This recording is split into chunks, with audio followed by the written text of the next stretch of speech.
وقفت حروفي في ربوع بياني، وأتى القصيد بأروع الألحان، وفي أرض خير قد بادت مسجوعة بفرائد الأقوال والتبيان.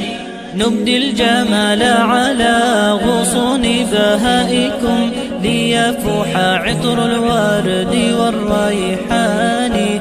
أمجاد قد أبدت جمالا خافقا، صنعت قلائد من جمال هاني. ومجدات بنت القصير قد سارت بالنور في الأنحاء والأركان، ولأجل أشواق الحروف تأنقت تحكي بها الفعل بالإيمان. وجدان قد أبدت حديثا شامخا، رسمت وميض الخير في إمعان.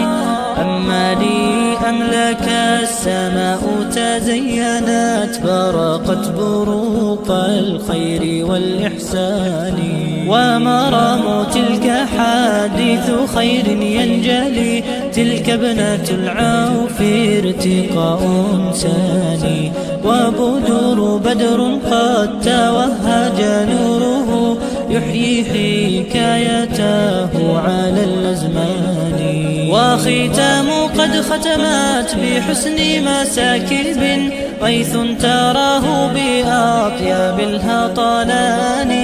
أما انتصار فإنها قد حلقت، لتحوز أجرا في ربوع جناني. ولأجل لؤلؤة المعاني قد سامت، ألقت بهاء طيبا بمعاني.